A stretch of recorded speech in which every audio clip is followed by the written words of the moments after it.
If you're watching this video on the NES YouTube channel, there's more information and useful links in the description below.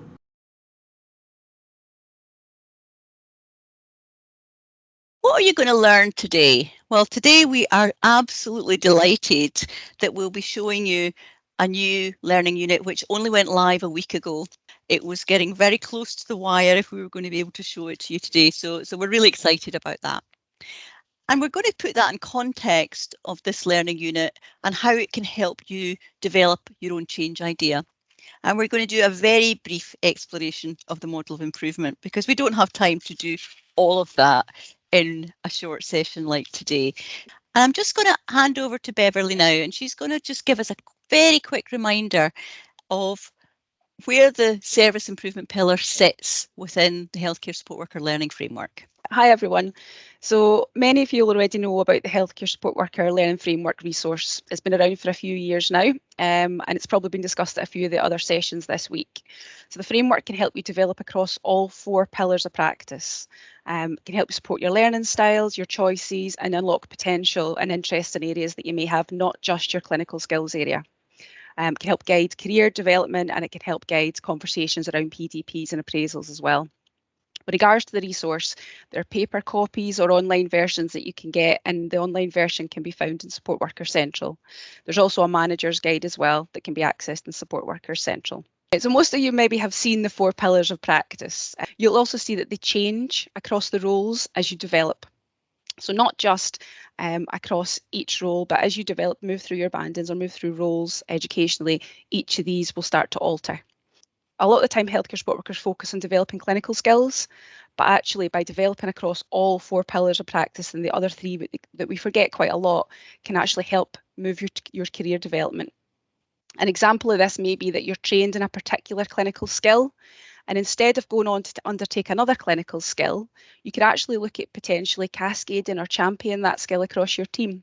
So what you're going to do then is you're actually going to move through your other pillars of practice, you'll be facilitating some learning, you'll be doing role modelling and leadership, and actually you'll be having an impact on what we're going to speak about today, which is service improvement. It may be that actually that skill is needed for other staff within your area. So rather than just focusing on our clinical skills pillar, which I think as healthcare support workers we do quite a lot because we feel like we have to have a lot of skills, a lot of things in the bag, but actually those other 3 pillars are the 3 that will help us potentially move through our careers. So there's learning activities that actually sit within the Support Worker Central that can help you kind of demystify, understand and develop across these other pillars. So today the one that we're going to look at is the service improvement pillar and the associated learning activities that are involved with that. So I'll pass back over to Linda. We wanted just to reassure you about how we develop new resources. We talk about co-production being our model, and basically that means we don't start anything without talking with healthcare support workers who are in our networks. So the advisory group that meets 4 times a year and has a virtual network as well is really, really important in this process. And you can see the model here on the right, that we co-assess what the problem is, we co-decide what the solution is, we co-design that solution, and then as we're doing here today, we co-deliver it. So we all own it. It's our solution. It doesn't belong to any one of us. And our tagline is that we're working with and doing things. We're not doing things for healthcare support workers. We're not giving you something and going, look, it's lovely. We're actually having a really active feedback loop as we do this. And there is some science behind this. And this is from the School for Change Agents. And I don't know if anybody has done that programme, but please have a look at it because it's a really empowering programme, particularly around leadership and improvement. Mark Jabin's Science of Change model tells us on the left-hand side what we usually do. And I'm sure people on the call today will recognise this. We identify an issue. We decide what the desired outcome is very early on. We look at the options and then we engage people when there's a choice. And that choice might be quite a limited choice, but certainly people haven't had the opportunity to influence either the desired outcome or the options. So if this feels familiar, this is what we usually do.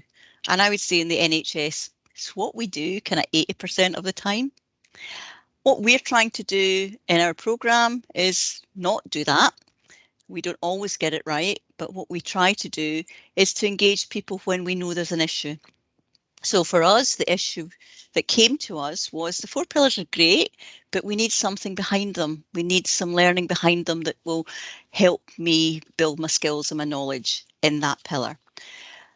So therefore, we needed to move to what the shared outcome was. And you'll see the difference in that word is really important. So it's not a desired outcome, it's a shared outcome, where the options are explored together and the choice is decided together. So if we engage people right at the beginning of that process, we have the richness of everyone's contribution in what that shared outcome will be. So that's a little bit about the science behind what we do and how we do it. We're absolutely delighted to be able to introduce the new learning resources around service improvement. And these are 3 units that sit on Support Worker Central on TORAS Learn. The learning activities are split into 3 different sections that allow you to work through these at your own pace. And the unit really introduces you to methods and tools that you can use in your own practice when taking part in service improvement activity. So today, in the session, we will be going into Support Worker Central and giving you a wee live tour of some of the activities to give you a flavour of what might be involved. So this really shows you here the 3 sections that we'll be able to speak with you about today. And the sections are around supporting improvements in your workplace. So that's section 1. Section 2 starts to go into that quality improvement journey and help you to understand and apply some of those stages. And section 3 is then about thinking about the model for improvement and how you might use that to try and take forward some of your changes, some of the improvements that you would like to in your workplace.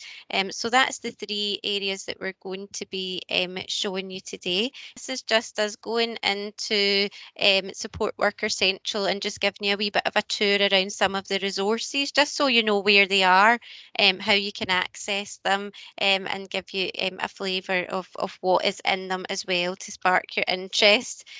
So this is TORAS Learn Support Worker Central that you can see up on the screen here. To access the resources, you do need to be logged in to TORAS Learn, which allows you to then see the resources live. And as you can see, we've got a really quick link. It says Service Improvement Pillar that you would click on there, and the activities sit below, and you can see the 3 sections there that you can dip in and out of. So the way that we've designed the units, you don't have to do all of the activities, you don't have to do all of the sections. So for example, if you already have some awareness of quality improvement, you might feel you don't need to do section 1. If you're, starting out with, wanting to improve your knowledge around improvement and haven't taken part in that much before, you might want to start at the beginning. So it's really dip in and out according to your interests and according to what kind of learning goals you would like. So Linda's going in there to our section 1. The 3 lines at the side allow you to navigate through the different pages of the resource as well, and it gives you some information on how to use the resource. Each unit section does have a downloadable workbook, so that's a way of filling out some of the activities, but you can also use it to record your learning and keep a record of the activities that you've been doing. So we'll go in and have a look at some of the activities in that. So this first activity on page 6 shows you about how you might want to get started with your ideas and really introducing to what is service improvement.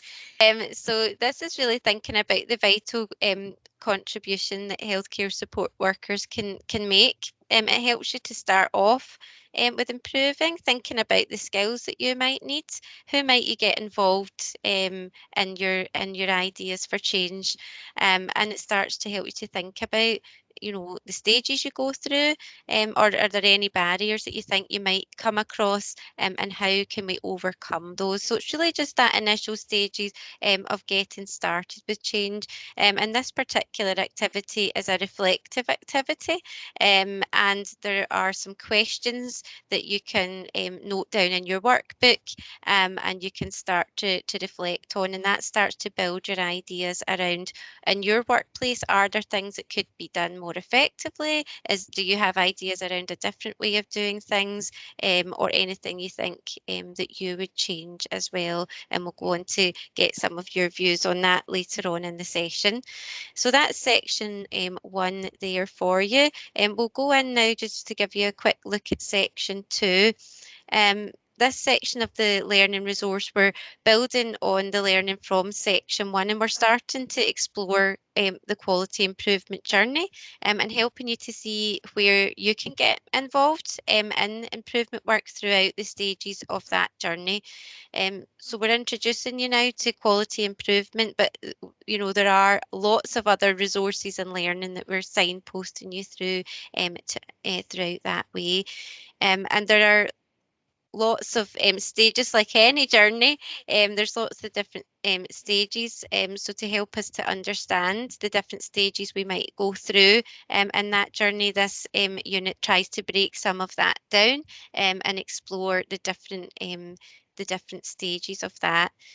We're going to show you a wee bit of an animation now, which is included in the learning resource that describes the terms that we sometimes use to talk about these different stages of the journey.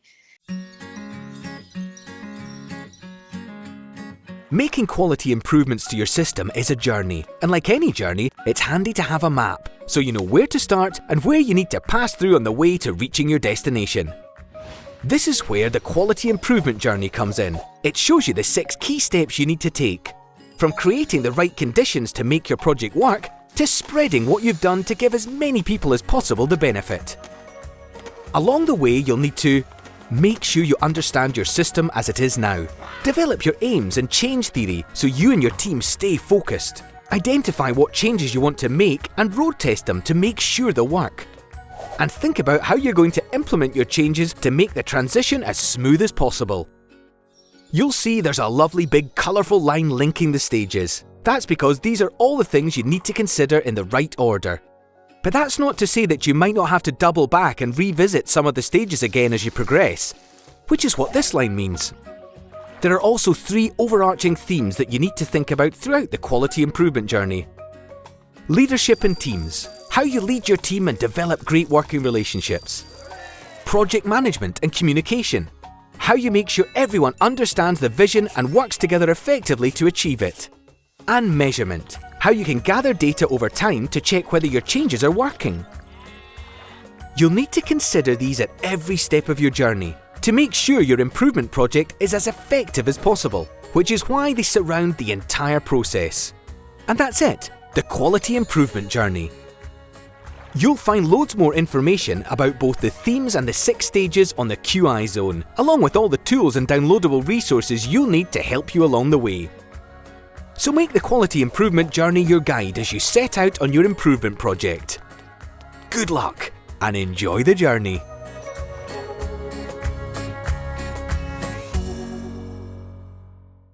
So hopefully there's something there that we've managed to show you that sparked your interest and encourage you to go in and look at those learning activities. I love the way how he says, and that's the journey, like it's so simple. But we're going to take the first of those 3 themes that encompass that journey and box that journey around. And we're going to talk about leadership now. And I'm delighted to ask Sheila to talk to us about her experience of leading a team and how she helps her healthcare support workers be improvers at work. So I was speaking on behalf of myself initially. My journey, right from the very beginning, was that I always wanted to improve things. I started off as a domestic and then worked my way through to the senior charge nurse post, through improving and making changes to myself and hopefully to others. So at this moment in time, I very much depend on my staff to improve the ward to the full potential that it can be at. And there's no way that I could do it on my own. It would just be yeah, it just wouldn't happen. So with me wanting to make a difference, I depend on my staff wanting to make a difference, which they all do. I listen to them. I'm always offering opportunities. I have a question that I specifically ask that we can discuss later. And 9 times out of 10, I have a response. What we do tend to have is people will ask large questions. So one thing in particular was, what could we do about time management? Huge ask. So I kind of coached the staff member into what exactly it was they wanted, and it came right down to how much time they had in the morning to do washing and dressing. So their time management went from a huge expectancy down to it's not small by any means, but it was more accessible and easy for them to work with, and for me to help them into improving the rest of the ward. So in the time that I've been doing this, the staff have worked wonders. All healthcare support workers, band 2 and band 3, have made so much changes, service improvements to the ward. The patients are treated in a different way. They're much more person-centered because everything is at a high standard. I mean, obviously there's always room for improvement, and there's always going to be changes, and just ensuring that my leadership is it's a good quality from my staff. It's not just me that's doing it at the end of the day, and sharing the load is of utmost importance. Ensuring that you're confident, and it is really difficult for most staff, but just asking that first question in a certain way is all that matters at the end of the day. I'm really interested in, is there something that I can do to assist? And I think it's okay to let people know what that question is just now. So it's a really powerful question that you ask, Sheila. So basically the question that I ask every staff member is, if there's one thing that you could do to improve the ward, no matter how big or small, what would it be? It's not a huge ask, and it gives people that little kind of push to think to themselves, you know what, I do actually want to do this. I also do understand that not all leaders are the same, and sometimes you just have to kind of go and put your whatever it is you need to across, hence the reason for this whole conversation. So a little bit about the model for improvement, and I think it's just demystifying it and simplifying it a little bit. So service improvement is just a way to make things better, to improve the quality of what we do. So you may have also heard it called quality improvement. So one of the tools that we use to do this is model for improvement. And the model for improvement can be broken down into 2 parts. So we've got the thinking part and we've got the doing part. So the thinking part involves 3 questions. So question 1, what are we trying to accomplish? And that's your aim. So that's the question where we're trying to pull together in the rooms. Question 2 is, how will we know that the change is an improvement? And that's what we call the measure. Question 3 is, what change can we make that will result in an improvement? And that's a change idea. So the likelihood is that you will actually have more than one change idea when we're looking at that question. So the second part of this model for improvement is the PDSA cycle, and this is the doing part. So it's important to remember that anyone can use a PDSA cycle in any area. The PDSA cycle will help you build knowledge to support the answers to the questions, the 3 questions that we have in the thinking part. What I said in the room as well, and I would always say, is that you need to start small with any change ideas, okay? Hone in and be quite specific in what you have. Start small, and remember that it's a team effort. It's not something that you can do alone. You need others to support you in this. So as Sheila spoke about earlier, getting other members of your team involved, maybe a couple or it may be your full team, will also help support in your change idea. PDSA Cycle will guide you to try out your new ideas, and as you can see there's lots of questions and step-by-step on how to use each of these areas. And you can use your PDSA cycle as many times as you like until you get the best possible outcome. You might not get the outcome you need the first time or you were looking for, but that's fine, because failure is learning. And what we do is we take a different idea and we go forward with that, and we use our PDSA cycle again. And then that's when we can start to make things even better. So this is just an overview of the model for improvement, but by completing the learning activities in the service improvement pillar and support worker central, you'll learn a lot more. Unit 3 in particular is really good, and it will guide you step by step on how to use the model for improvement tool. But we hope today that we've given you lots to think about, helped you realise that service improvement is something that we can all do, and that by doing it, we can start to make things even better. it's just to say that, you know, that evidence of gathering what you're doing and gathering is really helpful to show if your ideas have worked or not. And it doesn't have to be things that are on, you know, we don't need to be doing research data on a big grand scale. You know, we talked about examples in the breakout room of just counting the number of people that came along to a session, or some people were using questionnaires to get some feedback about what patients thought. You know, so there's lots of different examples. Sometimes when we hear the word data, I know that it can, you know, for me, make you feel, you know, it can feel quite daunting about what is this data that we have to gather, but it's really just a way of showing that your change has been effective. So if next week or next month someone comes to you and says we're not doing that anymore, we don't think it works, that you're able to say no, it does work, because this is the evidence that that I've got here. So yeah, just a wee reminder. Yeah, thank you to everyone that contributed in the breakout sessions, and you know, it's great to see that you're, you know, interested in improving and that you feel empowered to hopefully go away and think about how you can make things even better where you work. And you know, there was so many examples of healthcare support workers who are doing that already as part of their everyday work. So I think I feel inspired as well after the session. So thank you, everyone. Okay, thanks, Joanne. Bev, what are you thinking about these words? Yep, absolutely love them. And again, thank you to everyone for contributions today. It was fantastic and some really good chats. I love the word empowering, and I love the thought that someone feels like they're actually empowered to go and make a bit of change somewhere and be involved. But yep, thank you. Excellent. Sheila? Feel like it's been absolutely great. I really enjoyed it, and I don't know, just the first time I've ever done anything like this, and I'd love to do it again. It's been great. So thank you, everybody. It's not the last, and people loved your breakout chat, so you're coming back. Yay. Okay, Angela, you were a late joiner. Thank you very much for helping us out. No worries at all. It was an absolute pleasure to be here. And there were only a couple of people in my breakout room, but we had a lovely chat. And I think inspiring and empowering are the two words that I'm going to take, because I felt so inspired listening to Suzanne. I hope she doesn't mind me using her name, about what she's got from this, the session so far. And she feels very privileged that she's been released to attend.